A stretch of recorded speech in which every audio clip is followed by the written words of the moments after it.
Hello everyone, welcome to Black Mirror Horror. कैसे हैं आप सब? आई होप आप सब ठीक होंगे। आज मैं आपके लिए जिन्नात की हॉरर स्टोरी लेकर आई हूँ। उम्मीद करती हूँ कि आपको कहानी पसंद आएगी। अगर आपके पास भी ऐसी कोई कहानी या घटना हो तो हमें इंस्टाग्राम पे भेज सकते हैं। हम आपकी कहानियों को अपनी वीडियोस के ज़रिए लोगों तक पहुँचाएंगे। इंस्टाग्राम लिंक डिस्क्रिप्शन में है। कहानी पसंद आए तो वीडियो को लाइक और चैनल को सब्सक्राइब ज़रूर कीजिएगा। तो चलिए शुरू करते हैं आज की कहानी। अम्मी, हम 2 घंटे में जा रहे हैं। नूर, सायरा आपको कितनी दफ़ा समझाएं कि ऐसे नहीं कहते। कहा करो कि अम्मी हम जा कर आते हैं। सायरा, अम्मी हम थोड़े ही कहीं दूर जा रहे हैं, बस अपनी फूफी के घर ही तो जा रहे हैं। कुछ ही दिनों में आ जाएंगे। आप भी ना अम्मी, न जाने क्या क्या वहम करती रहती हैं। नूर, या अल्लाह, ये लड़की कभी हमारी नहीं सुनती। सायरा की अम्मी ने झूठी नाराज़गी दिखाते हुए कहा। सायरा, अच्छा, हम अपनी प्यारी अम्मी की बात नहीं सुनेंगे तो और किसकी सुनेंगे? बताइए आप हमें क्या कह रही थी? नूर, आप क्यों हमारी सुनने लगी? आप तो अपने अब्बू की लाडली हैं, आपको हमसे क्या? खैर ये सब छोड़िए, जो हम कह रहे हैं उसे गौर से सुनिए। सायरा, जी अम्मी कहिए ना। आप अपनी फूफी को बिल्कुल भी तंग नहीं करेंगी? और सायरा, अम्मी हम कोई बच्ची थोड़ी हैं जो हम फूफी को तंग करेंगे। हम बड़े हो चुके हैं, अब हम बच्चों को पढ़ाते हैं। हम खुद बच्चे नहीं हैं, और वैसे भी हम फूफी को तंग करने नहीं, उन्हें अपने निकाह के लिए बुलाने जा रहे हैं। सायरा ने अपनी अम्मी की बात बीच में काटते हुए कहा। नूर, सायरा आपका निकाह होने जा रहा है और इसीलिए आप न तो इत्र इस्तेमाल करेंगी न अपने नाखून बड़े रखेंगी, और सबसे अहम बात, आप गलती से भी अपने बाल खोल कर नहीं घूमेंगी। जिन्नात का साया आ जाता है, वहाँ हम नहीं होंगे आपको याद दिलाने के लिए, इसीलिए ये सब ध्यान रखना। सायरा, क्या अम्मी, आप भी किन बातों को लेकर बैठी हैं? ऐसा कुछ नहीं होता। नूर, चुप करो सायरा, जिन्नात होते हैं और आपके यकीन करने ना करने से उनके अस्तित्व को कोई फर्क नहीं पड़ता। समझिए आप, बस आपको हमारी बात माननी है, मतलब माननी है। अब जाकर आओ अपनी फूफी के यहाँ और ध्यान रखना अपना, ठीक है ना सायरा? अरशद, अरे नूर, आप हमारी बच्ची को ऐसे ना डांटिए, ठीक ही तो कह रही है। सायरा, जिन्नात वगैरह कुछ नहीं होता। नूर, आप भी इसका साथ देने लगे अरशद। खैर छोड़िए, हम किसी को समझा तो नहीं सकते, पर सायरा हम माँ हैं आपकी और आपको हमारी बात माननी ही होगी। सायरा, अच्छा अम्मी, हम जाकर आते हैं। अपना और हमारे अब्बू का ख्याल रखिएगा, और अगर इब्राहिम आए तो उन्हें कह दीजिएगा कि हम फूफी के घर गए हैं और निकाह से पहले यहाँ ज़्यादा चक्कर ना काटे। नूर, ठीक है, अब आप जाइए वरना आपकी ट्रेन छूट जाएगी। सायरा, खुदा हाफिज़ अम्मी, खुदा हाफिज़ अब्बू। सायरा अपने सारे सफ़र में अपने अब्बू, अम्मी और इब्राहिम के बारे में सोचती रहती है कि तभी ट्रेन स्टेशन आने का संकेत देती हुई रुकती है, और सायरा अपने ख्यालों से बाहर निकलकर अपनी फूफी रुखसाना के घर के लिए रवाना होती है। रुखसाना, आ गई सायरा बेटी, हम आपके फूफा असलम और जोया कब से आपकी राह देख रहे थे। सायरा, अस्सलाम वालेकुम फूफी, अस्सलाम वालेकुम फूफा। अरे पहले हमें अंदर तो आने दीजिए खाला, सायरा ने हंसते हुए कहा। जोया, आइए ना आप, पूरे 5 सालों बाद मिले हैं हम। आप तो अब पहले से भी ज़्यादा खूबसूरत लग रही हैं आपा। वही गहरी नीली आंखें, निखरा हुआ चेहरा, घने काले रेशमी बाल। क्या बात है अप्पी, ये खूबसूरती हमेशा से ही थी या इब्राहिम जी से मिलने के बाद आई है? सायरा, ओफो जोया, हम इतने थके हुए हैं और तुम ये सब मजाक कर रही हो। फ़िलहाल हमें आराम करने दो, हम थोड़ी देर में नीचे आते हैं। कुछ देर बाद आराम करने के बाद सायरा नीचे सबके साथ बैठकर बातें करने लगती है। सायरा, और बताइए असलम भाई, आपकी नौकरी कैसी चल रही है?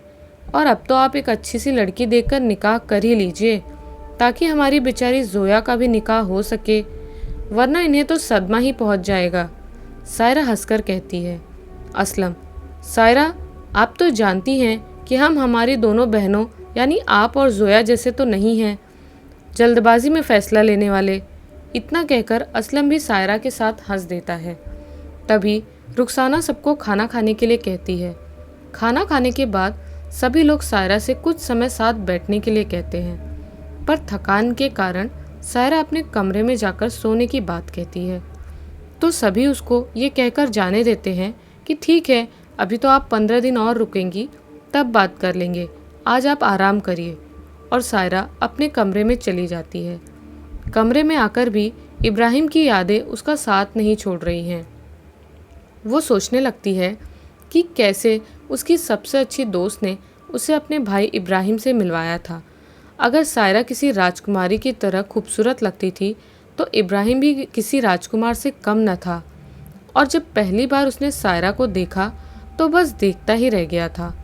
उसकी खूबसूरती का कायल हो गया था और सायरा ने उसे गलत समझ लिया था। सायरा का घर अपनी दोस्त के घर के पास ही था, तो दोनों का एक दूसरे के घर आना जाना लगा रहता था। जब जब सायरा अपनी दोस्त के घर जाती, इब्राहिम उसके आसपास ही रहता और अब सायरा को भी इब्राहिम का अपने पास रहना बुरा न लगता। पर दोनों ने अभी तक इस बारे में न तो एक दूसरे से बात की और न ही किसी और को कुछ कहा। इसी तरह दोनों एक दूसरे से प्रेम करने लगे और 4 साल बीत गए, पर एक दूसरे को खो देने के डर से किसी ने भी कुछ न कहा। अब तक सायरा एक अध्यापिका बन गई थी और इब्राहिम ने अपने अब्बू का बिजनेस संभाल लिया था।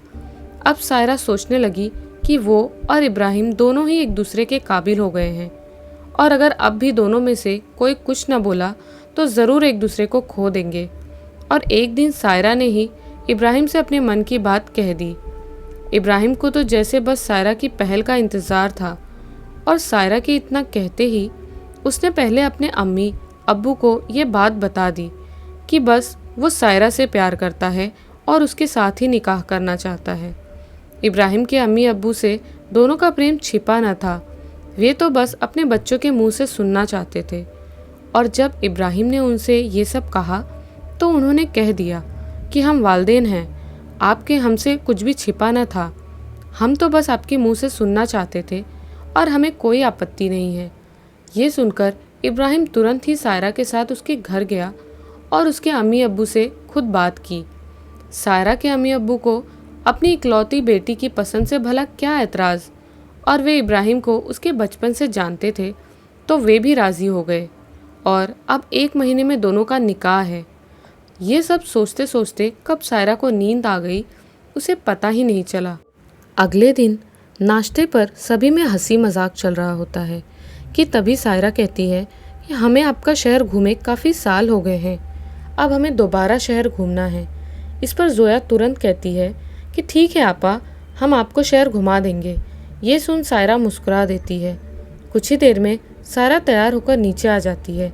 नीली जीन्स, लाल टॉप, गहरा काजल और खुले बालों में वो आज भी एक राजकुमारी की तरह लग रही थी। उसके मोगरे के इत्र की सुगंध पूरे घर में फैल रही थी। वो अपनी अम्मी की इत्र इस्तेमाल न करने और बाल न खोलने वाली हिदायत भूल चुकी थी।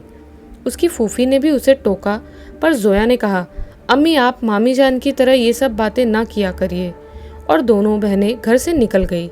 पर सायरा को नहीं पता होता कि अपनी फूफी का शहर घूमना, अपने बाल खोलना और इत्र का इस्तेमाल उसकी ज़िंदगी की सबसे बड़ी गलती साबित हो जाएगा।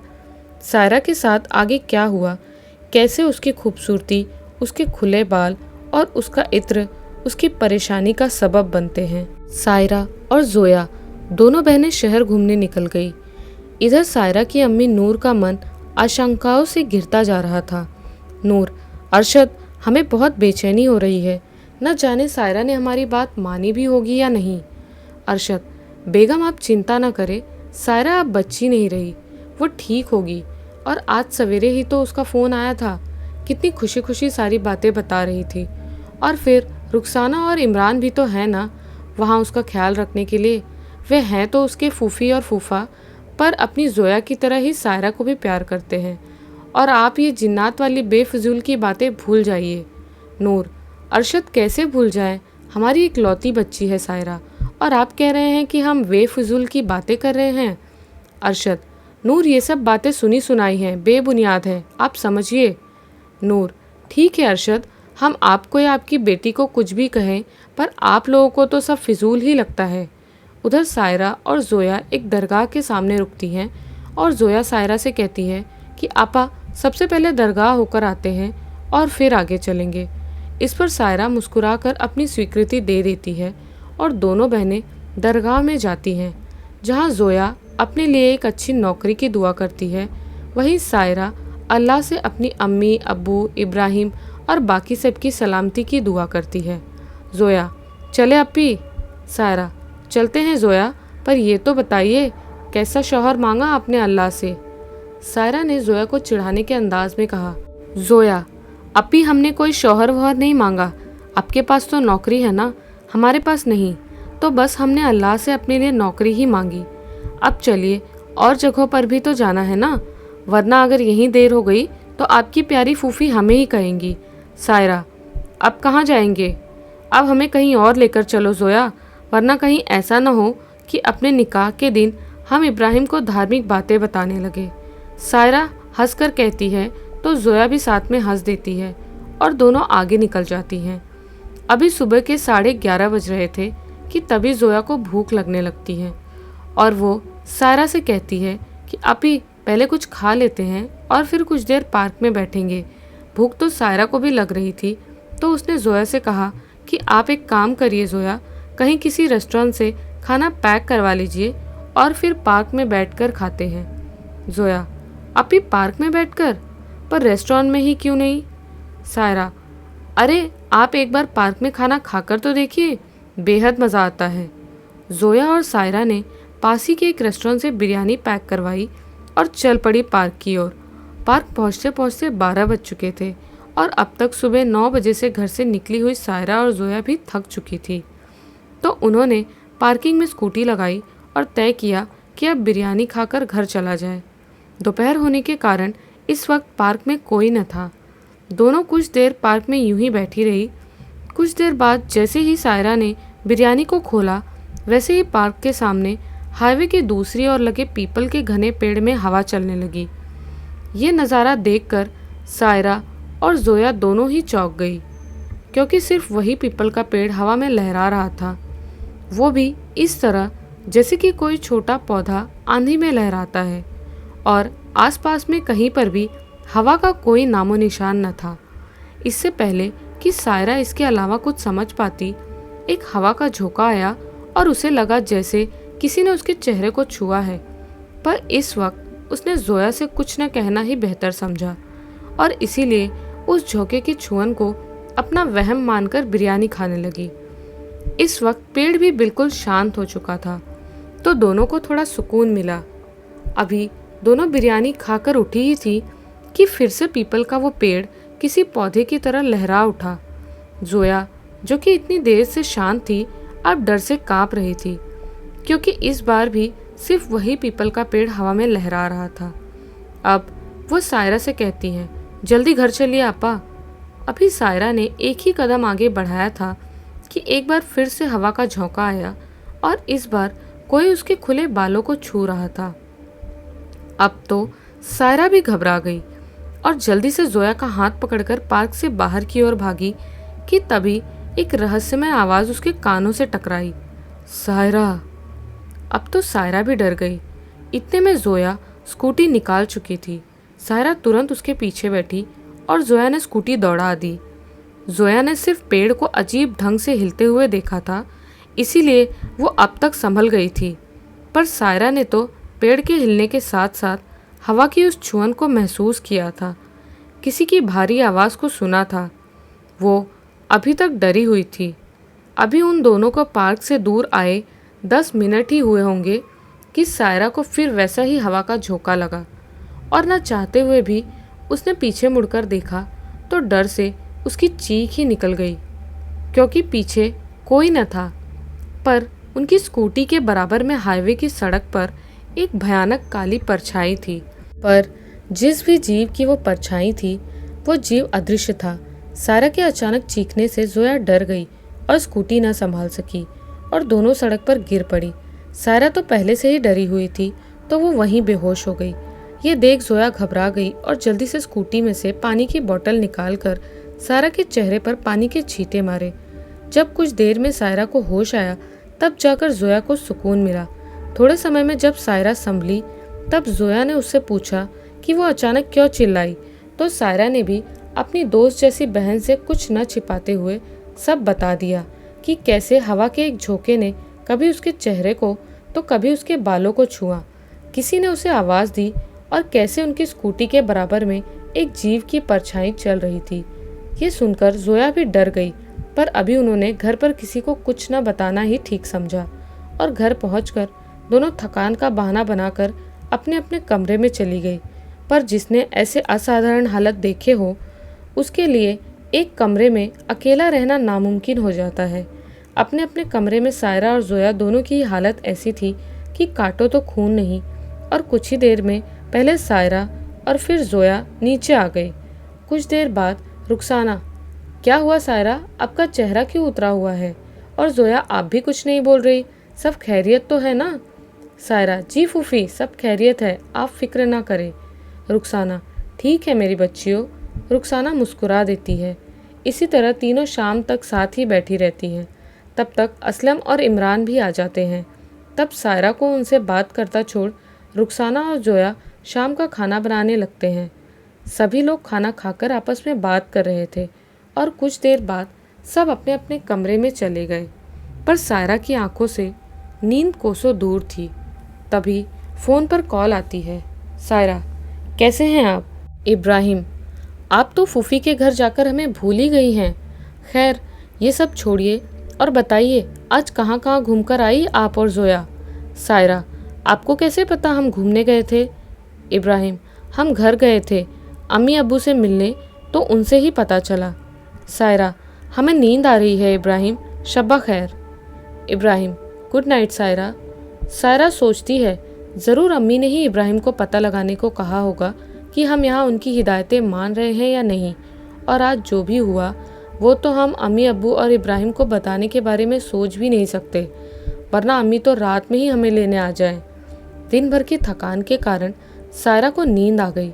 अभी रात के तकरीबन 3 बज रहे थे कि तभी अचानक सायरा को फिर वही आवाज़ सायरा सुनाई देती है, और सायरा जैसे ही अपनी आंखें खोलती है तो वो देखती है कि उसके सामने एक 6 फुट का काला साया खड़ा हुआ है, जिसे देखकर उसकी चीख भी गले में घुटकर रह जाती है। जब वो साया उसके पास आता है तो वो देखती है कि वो कुछ हद तक इंसान की तरह ही दिखता है, पर बेहद खौफनाक। उसके दांत किसी भयानक जानवर की तरह बाहर निकले हुए हैं। मुंह से खून टपक रहा है जो कि सायरा के कमरे के फर्श पर गिर रहा है। आंखें लाल अंगारों की तरह आग उगल रही हैं। नाखून इतने पैने कि किसी को भी पल भर में चीर कर रख दे। वो हवा में खड़ा हुआ था। अब तक डर रही सायरा ने आखिर हिम्मत करके उससे पूछा, कौन हो तुम और क्या चाहते हो? क्यों हमारे पीछे पड़े हो? पार्क से हमारे घर तक आ पहुँचे और अब भी हमारा पीछा नहीं छोड़ रहे हो। आखिर कौन हो तुम? वो साया सायरा के ठीक सामने खड़ा हो जाता है और एक इंसानी रूप में आ जाता है। अब वो पहले से कम खौफनाक लग रहा है। साया, हमारा नाम अरमान है और हम एक जिन्नात हैं। हमने आज सवेरे ही आपको पहली बार उस बगीचे में देखा तो लगा जैसे जन्नत की कोई अप्सरा इस धरती पर आ गई है। आपके घने काले रेशमी बाल, आपका वो मोगरे का इत्र, आपके बड़े खूबसूरत नाखून हमें बेहद पसंद आए। इश्क हो गया है हमें आपसे, और आपने भी तो हमें वो लजीज खाना खिलाया था। अब जब आप जा रही थी तो हमने आपको आवाज़ देकर रोकने की भी कोशिश की थी, पर आप तो डर कर चली गई। ये सब सुनकर सायरा का दिमाग घूमने लगा और उसे अब अपनी अम्मी की हर एक बात याद आ रही थी। उसे याद आया कि उसकी अम्मी ने उससे बाल खोलने, इत्र इस्तेमाल करने, नाखून बड़े रखने सब के लिए मना किया था। तभी उसे याद आया कि जब वो बिरयानी खा रही थी तो उसके हाथ से घबराहट में एक निवाला छूट गया था, पर अब इस सब का कोई उपाय नहीं था। जिन्नात, देखिए सायरा, हम आपसे बेइंतहा मोहब्बत करने लगे हैं और किसी भी सूरत में आपको पाना चाहते हैं। हम वादा करते हैं आपको कोई तकलीफ़ नहीं होने देंगे, और जो अभी आपने देखा था वही हमारा सच है। हम आपको हमारा असली चेहरा दिखाना चाहते थे ताकि हमारे बीच कोई फरेब ना हो। बताइए सायरा, आप चलेंगी ना हमारे साथ हमारी दुनिया में?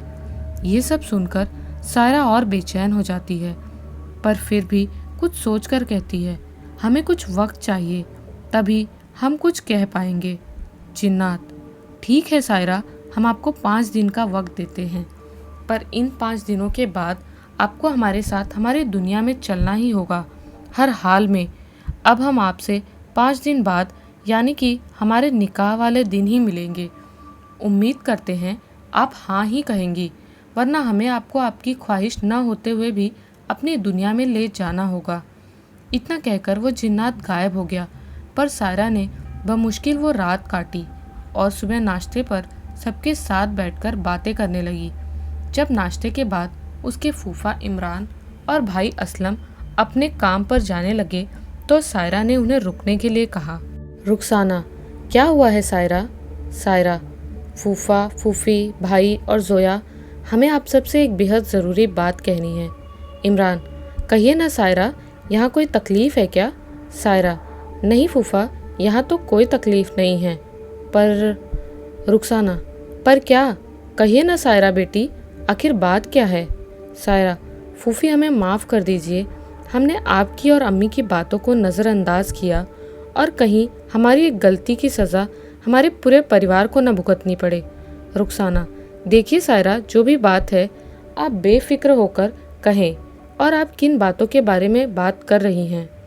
सायरा, फूफी, कल हम जब जोया के साथ शहर घूमने गए थे तब हमने बाल खोल रखे थे, इत्र लगा रखा था, और इसीलिए एक जिन्नात हमारे पीछे पड़ गया है। वो कहता है कि वो हमसे मोहब्बत करने लगा है और उसने हमें 5 दिन का वक्त दिया है और कहा है कि छठे दिन वो हमसे निकाह कर लेगा। हम चाहें या ना चाहें वो हमें अपने साथ अपनी दुनिया में ले जाएगा। फूफी, आप सब हमें आज ही हमारे घर ले चलिए ताकि हम एक बार अम्मी, अबू और इब्राहिम से मिल सके। क्या पता हमारे नसीब में कितने दिन और हैं। इतना कहकर सायरा रोने लगती है और रुखसाना और बाकी सब चौंक कर रह जाते हैं। अगले 6 घंटों में रुखसाना और उसका परिवार सायरा को लेकर उसके घर पहुंचते हैं और उनके अचानक वहां आने से नूर और अरशद बेचैन हो जाते हैं। नूर, सायरा, आप सभी लोग इतनी जल्दी आ गए, सब खैरियत तो है ना? आप सब लोग तो 15 दिन में आने वाले थे। और रुखसाना, आपने फ़ोन पर भी कुछ नहीं बताया क्या हुआ है, आखिर बात क्या है? इब्राहिम, सायरा, आपने हमें और अम्मी अब्बू को भी यहाँ जल्द से जल्द पहुँचने को कहा, बताइए क्या बात है? हम सभी को बहुत फिक्र हो रही है आपकी। सायरा, अम्मी, हमें माफ़ कर दीजिए, हम फूफी का शहर घूमने गए थे तो हम आपकी दी हुई हिदायतें भूल गए और इत्र लगाकर खुले बालों में ही बाहर चले गए, और वहाँ एक जिन्नात हमारे पीछे पड़ गया। कहता है उसे हमसे मोहब्बत हो गई है और उसने हमें 5 दिन का वक्त देते हुए कहा है कि छठे दिन वो हमसे निकाह कर लेगा और हमें अपने साथ अपनी दुनिया में ले जाएगा। हम चाहें या ना चाहें वो हमें अपने साथ लेकर ही जाएगा। अम्मी, हमें माफ़ कर दीजिए, हमें बचा लीजिए। सायरा एक बार फिर रोने लगी थी। अरशद, सायरा, आप ये क्या कह रही हैं? आप भी नूर की तरह इन सब बेफिजूल बातों में यकीन करने लगी? नूर, या अल्लाह, ये आपने क्या किया सायरा? हमने आपको कितनी दफ़ा समझाया था पर आप नहीं मानी, अब क्या करेंगे हम? इब्राहिम, नूर, अम्मी, आप चिंता ना करें, हम आपके साथ हैं और सायरा को कुछ नहीं होने देंगे। हम एक मौलाना साहब को जानते हैं जो सायरा की मदद कर सकते हैं। जोया, मामू, आपा ठीक कह रही हैं, हमने भी उस जिन्नात को महसूस किया है। अरशद, क्या? अरशद चौंक जाता है।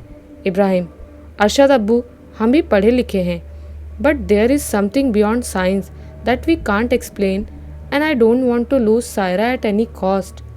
अब्बू, आप ज़रा मौलाना साहब को फ़ोन लगाइए और कहिए कि हम सब उनसे मिलने आना चाहते हैं आज ही। मौलाना साहब ने शाम को आने के लिए कहा है और कहा है कि घर में जितने लोग भी हैं सभी आएं। इब्राहिम के अब्बू ने कहा। हाँ इब्राहिम साहब, आप ठीक कर रहे हैं, इस वक्त सायरा बेटी को कोई मौलाना ही बचा सकते हैं। सायरा के घर काम करने वाली रेशमा ने कहा। शाम होते ही सभी मौलाना साहब से मिलने गए। मौलाना साहब, आइए इब्राहिम, सायरा को सामने बिठाइए और बाकी सभी एक तरफ खड़े हो जाएं। अब 5 दिनों बाद आप में से कोई भी गोश्त न ही पकाएगा न ही कहीं से लाकर खाएगा, क्योंकि गोश्त कच्चा हो या पका हुआ जिन्नातों को बेहद अजीज होता है। और साथ ही साथ आप सभी इत्र भी इस्तेमाल नहीं करेंगे। गोश्त, लजीज व्यंजन, इत्र, खुले बाल, बड़े हुए नाखून और किसी भी तरह की सुगंध जिन्नातों को मुख्य रूप से बुलावा देती है। मौलाना साहब कुछ मंत्र पढ़कर तावीज़ में फूंकते हैं और फिर सायरा को उसे पहनने के लिए कहते हैं और कहते हैं, सायरा, यदि घर में कोई भी ऐसा काम हुआ जो इस वक्त मनाही है तो ये तावीज़ बेअसर हो जाएगा और वो जिन्नात बौखला कर किसी के साथ कुछ भी कर सकता है। सायरा, जी मौलाना साहब, हम ख्याल रखेंगे। नूर, पर मौलाना साहब, ऐसे कभी न कभी तो भूल हो ही सकती है, और क्या इसका कोई और तरीका नहीं है? मौलाना साहब, तरीके तो कई हैं, पर कोई और तरीका तब तक काम नहीं करेगा जब तक वो जिन्नात अपने असली रूप में नहीं आ जाता। और अभी तो हम ये भी नहीं कह सकते कि वो कितनी शक्ति रखता है, क्योंकि जब तक उसके संपर्क में आई किसी चीज़ को हम छूकर पढ़ न ले तब तक हमें उसकी शक्तियों का पता नहीं लग सकता है। जिन्नात के सायरा को दिए हुए 5 दिन पूरे हो गए थे और सभी सायरा का बेहद ख्याल रखने लगे थे। हर वक्त कोई न कोई उसके पास ही रहने लगा। इब्राहिम और उसके अम्मी अब्बू भी अपना ज़्यादा से ज़्यादा वक्त सायरा को देने लगे। 6ठा दिन। सायरा, अम्मी, हमें कुछ समझ नहीं आ रहा, न जाने वो जिन्नात अब कौन सा कहर बरसा दे। नूर, डरिए मत सायरा, कुछ नहीं होगा आपको, और हम हैं ना, आपके साथ आज रात हम आपके साथ ही सोएंगे, ठीक है ना? सायरा, नहीं अम्मी, आप हमारे साथ नहीं सोएंगी। हमारी वजह से आप क्यों तकलीफ़ उठाएं? कहीं वो जिन्नात आपको हमारी कसम है अम्मी, आप हमारे साथ नहीं सोएंगी। नूर, ठीक है, पर हम जागते रहेंगे, आप हमें आवाज़ दे दीजिएगा। जी अम्मी जान। सायरा की आंखों में आंसू आ जाते हैं।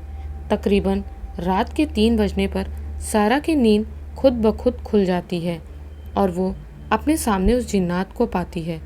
जिन्नात, सायरा, हमने आपको कहा था कि हम आपकी ख्वाहिश जानना चाहते हैं कि आपके हमारे साथ हमारी दुनिया में चलने के बारे में क्या ख्यालात हैं, और आपने हमारी मोहब्बत का, हमारे इंतज़ार का सिला इस तावीज़ के रूप में दिया है।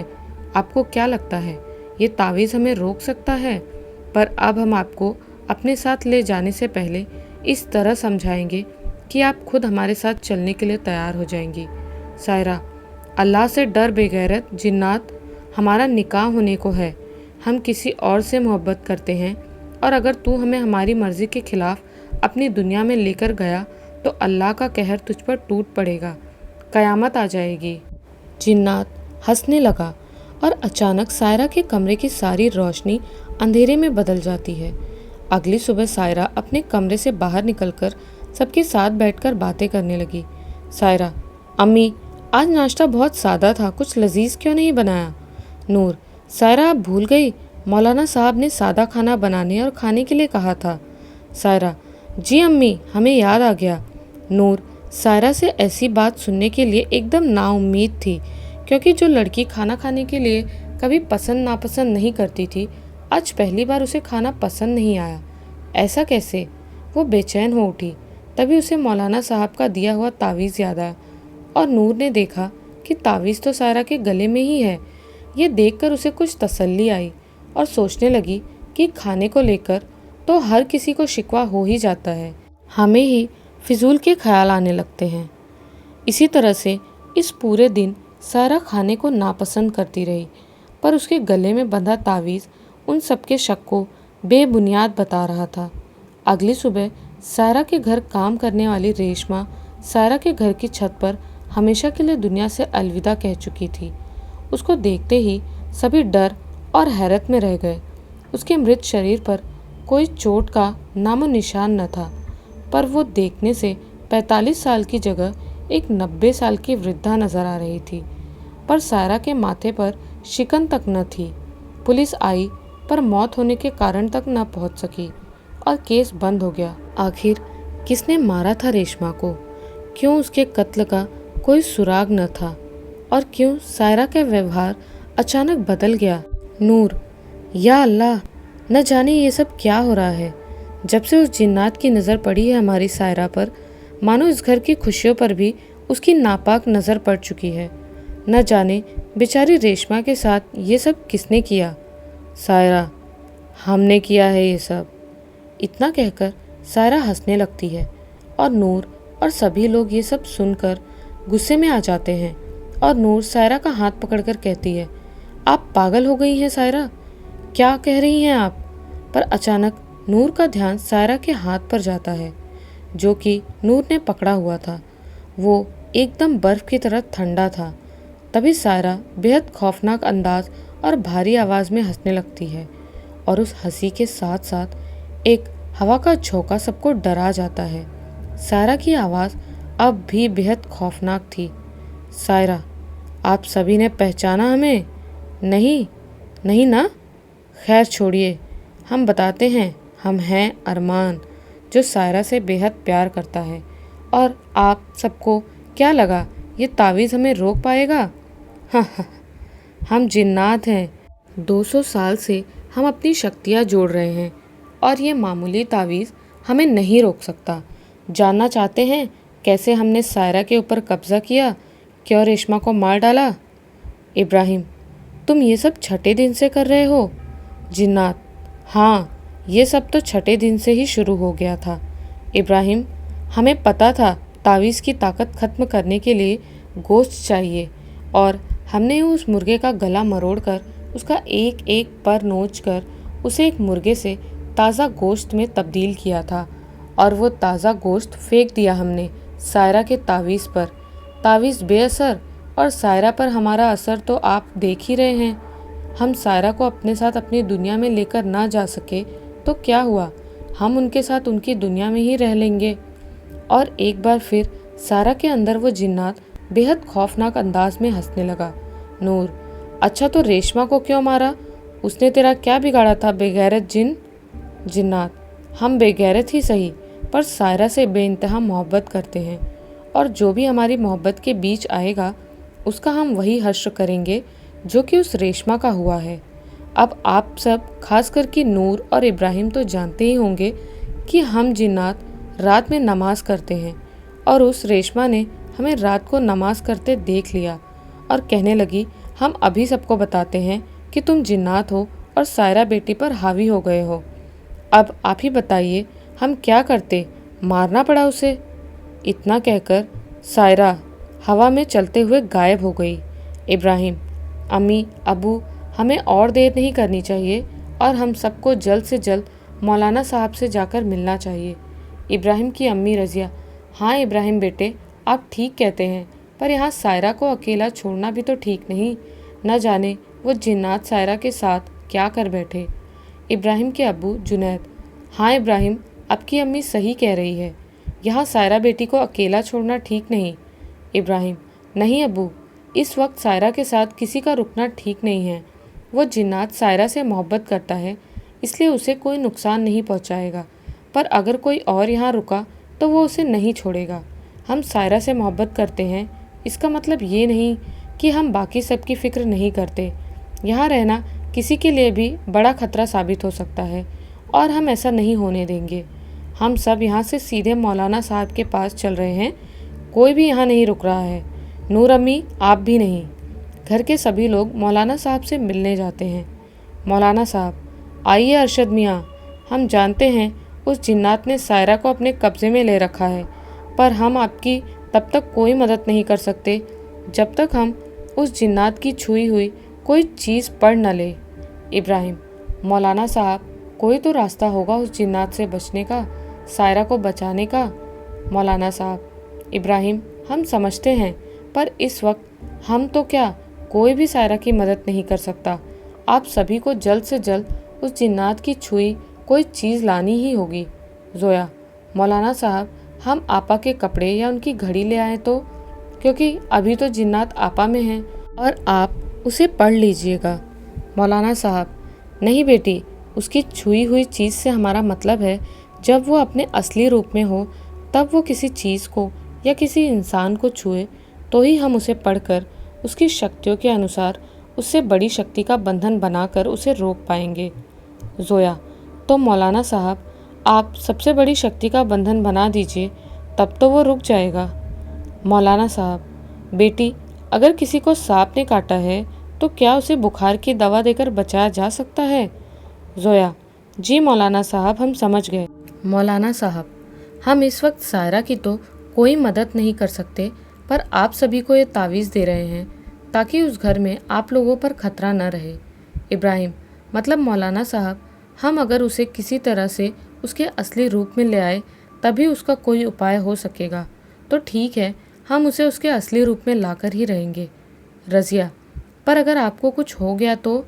इब्राहिम, हमें कुछ नहीं होगा अम्मी, और ना ही हम किसी और को कुछ होने देंगे।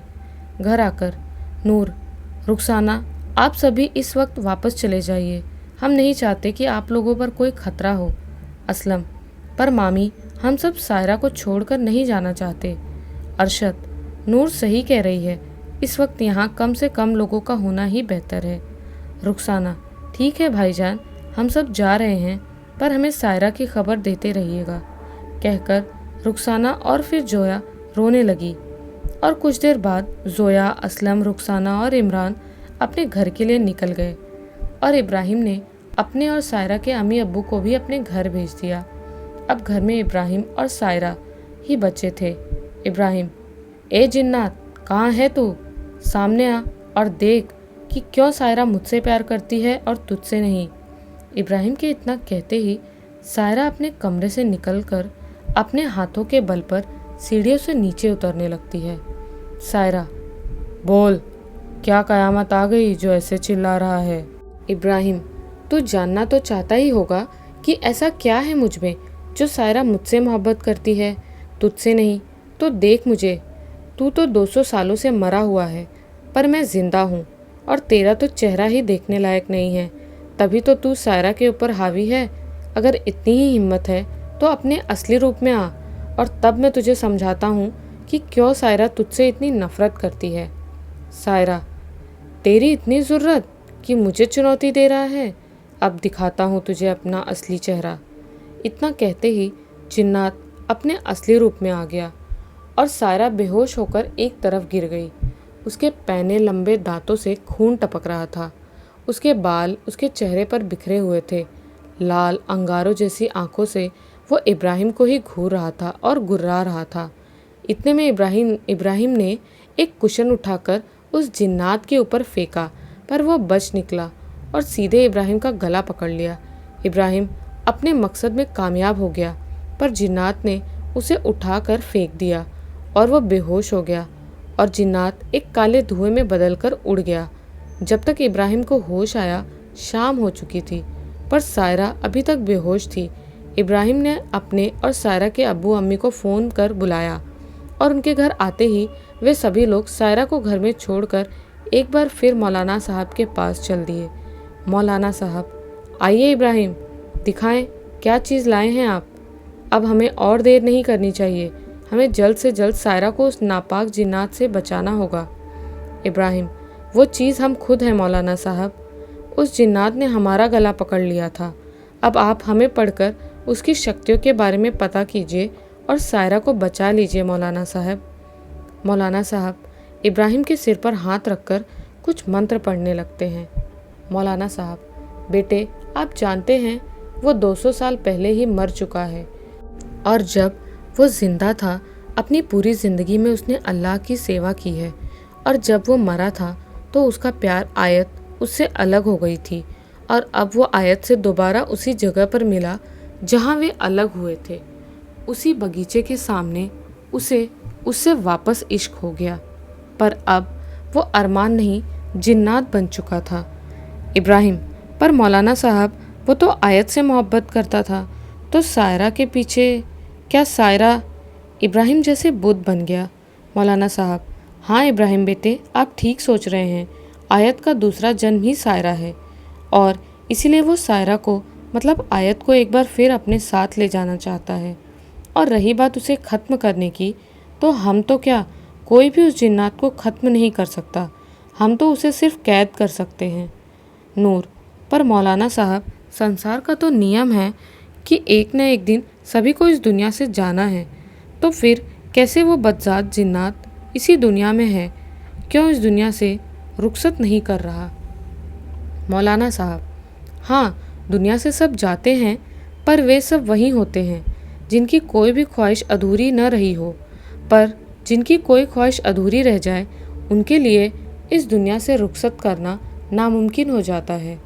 और फिर मोहब्बत तो इस जहाँ का सबसे पाक साफ एहसास है, खुदा की इबादत है, और अरमान की यही ख्वाहिश उसे इस दुनिया से रुखसत नहीं करने दे रही है। वो अपनी इंसानी ज़िंदगी में एक अल्लाह का बंदा था, इसीलिए उसे मारने के लिए भी अल्लाह ने अपना नेक बंदा चुन रखा है। उसे बस वही मार सकता है जिसके हाथ में अल्लाह का ऐसा निशान है। एक निशान की तरफ इशारा करते हुए कहते हैं। इतना सुनते ही रज़िया इब्राहिम की कमीज़ की बाँह ऊपर करने लगती है और नूर और अरशद चौंक जाते हैं, क्योंकि उसके बाजू पर ठीक वैसा ही अल्लाह का निशान था जैसा कि मौलाना साहब ने दिखाया था। रज़िया: या अल्लाह, कहीं हमारे इब्राहिम को कुछ हो गया तो हम क्या करेंगे? नहीं इब्राहिम, हम आपको ऐसे खतरे के मुंह में नहीं जाने देंगे। जुनैद: आप डरिए मत रज़िया, हमारे इब्राहिम को इस काम के लिए चुना है अल्लाह ने, वे उसे कुछ नहीं होने देंगे। और अगर आज इब्राहिम को कुछ होना भी है तो आप उसे रोक नहीं पाएंगी। अगर वो इस लड़ाई को लड़े बिना ही रह गया तो फिर कभी चैन से सो नहीं पाएगा।